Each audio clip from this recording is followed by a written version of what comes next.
ସ୍ୱୟଂ ସ୍ମୃତିରେ ସ୍ୱୟଂ ପ୍ୟାଲେସ୍। କଟକ ପାରାଦୀପ ରାସ୍ତାରେ ସୋମପୁର ସନ୍ନିକଟ ଗାଁଟିର ନାଁ ଅରିଲୋ। ଏହି ଗାଁରେ ଜନ୍ମ ନେଇଥିଲା ସ୍ୱୟଂ ସଂକେତ ଦାସ, ଡାକନା ଅଙ୍କିତ।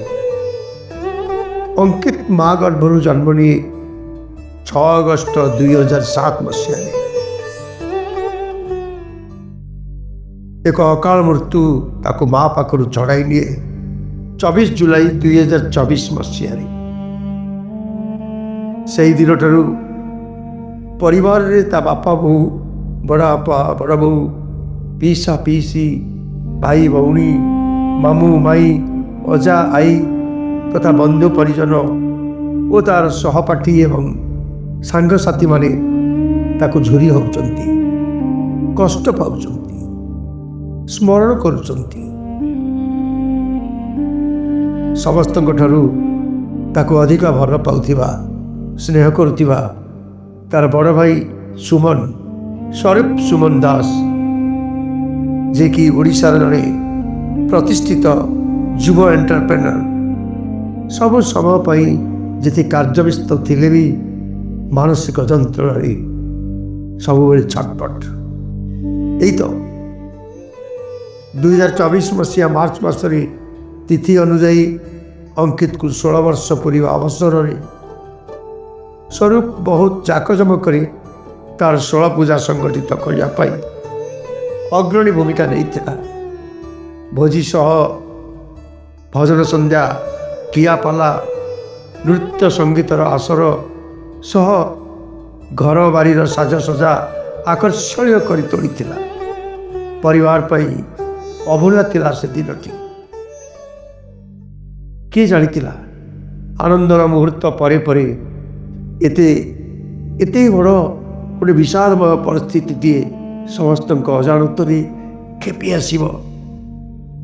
କଟକର ଷ୍ଟୁଆର୍ଟ କଲେଜର +2 ସାଇନ୍ସର ଛାତ୍ର ସ୍ୱୟଂ ସେଦିନ ବିଡ଼ାରସି ବାସଗୃହରୁ ବାପା ସୁବାସ ଓ ମା ରୁବିକୁ ଶେଷ ଦେଖା ଦେଇ ସବୁଦିନ ପରି କଲେଜ ଯାଇଥିଲା। ଯିବା ପୂର୍ବରୁ ସେଦିନ ସକାଳେ ବାପା ମାଆଙ୍କୁ ଶେଷ କଥା କହିଯାଇଥିଲା, ଏଥର ମୋ ଜନ୍ମଦିନରେ ମାମା 5 ଜଣ ସାଙ୍ଗ ଆସିବେ, ତମେ ତାଙ୍କୁ ରୋଷେଇ କରି ଖାଇବାକୁ ଦେବ। ପୁଅର ଖୁସି ପାଇଁ ବାପା ମା ଦୁହେଁ ଖୁସି ମନରେ ହଁ ଭରିଥିଲେ। ହଉ, ତୋ କଥା ରହିବ। ବାପାଙ୍କ ମୋଟରସାଇକେଲ ନେଇ ଘରୁ କଲେଜ ବାହାରି ଯିବା ପୂର୍ବରୁ ମା ରୁବିକୁ କହିଯାଇଥିଲା, ମାମା ମୋର ଆଜି ପ୍ରାକ୍ଟିକାଲ କ୍ଲାସ୍ ଅଛି, ମୁଁ ଲାବ୍ରେ ରହିବି, ମୋତେ ଫୋନ୍ କରିବନି, ମୁଁ ତୁମକୁ 3ଟା ପରେ ଫୋନ୍ କରିବି। ସମୟ ବଢ଼ିଗଲା କିନ୍ତୁ ଅଙ୍କିତର ଫୋନ୍ ଆସିଲାନି। ଖବର ନେବାରେ ଜଣାପଡ଼ିଲା ଅଙ୍କିତ ସମୟର ଏକ ଦୁର୍ବଳ ମୁହୂର୍ତ୍ତରେ ତାର ଆଉ 4 ଜଣ ସାଙ୍ଗଙ୍କ ଅନୁରୋଧକୁ ଏଡ଼େଇ ନପାରି ଚୌଦ୍ୱାର ସ୍ଥିତ ଡମଡମାଣୀ ଡ୍ୟାମ୍କୁ ଗାଧୋଇବାକୁ ଯାଇ ତାର ଆଉ ଜଣେ ସାଙ୍ଗ ସହ ସେଇ ଡ୍ୟାମ୍ ଭିତରେ ସଲିଳ ସମାଧି ନେଇଛି। ସେ କଷ୍ଟ, ଦୁଃଖ ଓ ଯନ୍ତ୍ରଣାକୁ ଏଡ଼େଇ ଯିବା, ଭୁଲିଯିବା ଏଯାଏ ବି ସହଜ ହେଇପାରୁନି। ବାପା ମା ଜନ୍ମ ଦେଇଥିଲେ ବି ସ୍ୱରୂପର ଜୀବନ ଥିଲା ଅଙ୍କିତ। ଗତ ଜୁଲାଇ ମାସରେ ସମସ୍ତେ ତାର 1 ବର୍ଷ ପୁରାଣୀ ପାଳନ କରିଥିଲେ। ତାର ହସ ସମୂହ ସମସ୍ତଙ୍କୁ ଗେଲା କଥା କହି ସ୍ନେହ ବନ୍ଧନରେ ବାନ୍ଧି ରଖିବା, ତାର କ୍ରିକେଟ ଖେଳ, ଫୁଟବଲ ଖେଳ, ସାଙ୍ଗସାଥୀମାନଙ୍କ ଭିତରେ ଲିଡର ବନିବା, କଲେଜର ସାଙ୍ଗମାନଙ୍କର ଅହେତୁକ ଭଲ ପାଇବା, ତାର ନାଚ ଗୀତରେ ସମସ୍ତଙ୍କୁ ଆକୃଷ୍ଟ କରିବା ବି ସବୁକିଛି ତାଜା ହେଇକି ରହିଛି। ସେ ଯେମିତି ସମସ୍ତଙ୍କୁ ଭଲ ପାଉଥିଲା, ସମସ୍ତେ ତାକୁ ବି ଭଲ ପାଉଥିଲେ। କିନ୍ତୁ ବଡ଼ ଭାଇ ସ୍ୱରୂପ ପାଖରେ ଅନେକ ଅକୁହା କଥା ଓ ସ୍ମୃତି ସବୁବେଳେ ଛଟପଟ ହେଉଛି।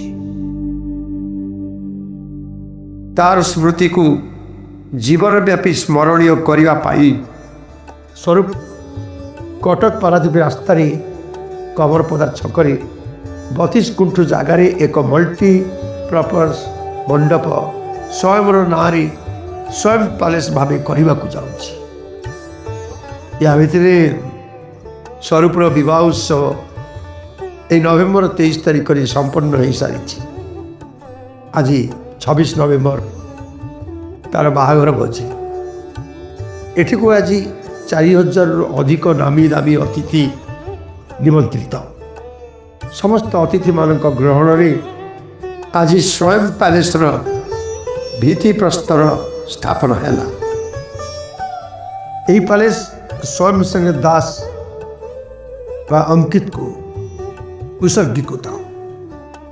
ଆଗାମୀ ଦିନରେ ଏହି ପ୍ୟାଲେସ୍ ହଜାର ହଜାର ଲୋକଙ୍କ କାମରେ ଆସିବ, ସମସ୍ତଙ୍କର ନିଡ୍ସ ପୂରଣ କରିବ, ସମସ୍ତଙ୍କ ସ୍ମୃତିରେ ସ୍ୱୟଂ ଅଭୁଲା ରହିବ।